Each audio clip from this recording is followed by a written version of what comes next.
We have looked at the legal aspects, which are important. Now, the human, the medical impact of all this. Joining us tonight is Dr. Joia Crear Perry, president of the National Birth Equity Collaborative.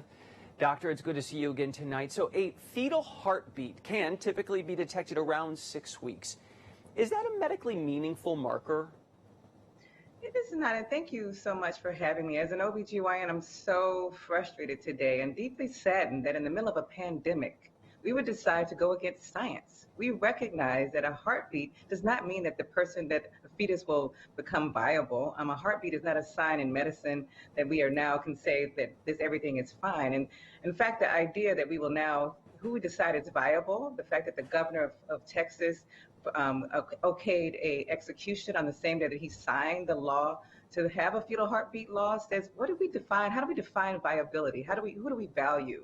And so this idea that a heartbeat means viability is contradictory to all the other things, including having a death penalty in the same state on the same day. Okay, so definitionally, like maybe they'd be viable independently at some point, but at this moment they would not be. Abortion advocates often warn women are going to be put in danger by these sorts of laws. I have not seen any evidence or studies of, underground abortions or deaths popping up over the past few years as these state laws arise. Maybe you have. If you have, please tell me. But how does this affect women medically?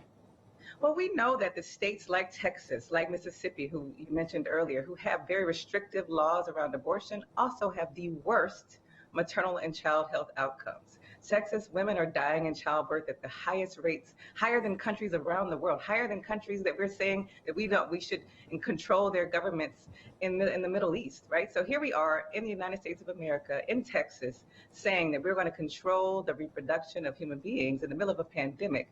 In the same time, in a state who women are dying in childbirth at the rates that they're dying in Pakistan and other countries. So there is no tie between restricting access to abortion, contraception. There is, in fact, a lot of studies from Guttmacher, who you mentioned earlier, and others that show that these laws, the states that have these laws, have worse health outcomes. So there's not a correlation between having more restriction and having better outcomes. Dr. Crear Perry, we have about 45 seconds, so I want to make sure I ask you this. Implications. What happens now? What do you expect? Because I know you can get online and go to a pharmacy. A doctor can send you abortion pills in the mail. Do you expect something like that to go up? Yeah, we know that people need services. So they will borrow, they will try, but they will also find people will die. There will be the unnecessary deaths of birthing people with the capacity for pregnancy in Texas because the governor chose not to keep them safe. So that's what's going to happen. People are going to travel. They're going to not get resources when they have cancer. And an OBGYN like me says, hey, you have to choose between your life right now. The governor is saying, I think that you should not choose your life. And so therefore, what happens to that person? Is that anecdotal or is that substantiated in studies? Yeah, there are many times that doctors have to make a choice around a patient who is pregnant, who has a cancer or has an illness.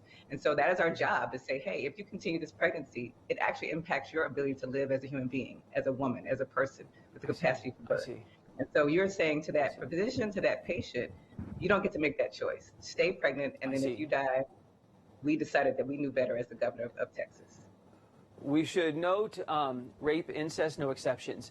Medically necessary for an emergency, exception for that, and as I think you're poking at right there, it's maybe subjective. Dr. Joia Crear Perry, thank you so much for joining us. Thank you.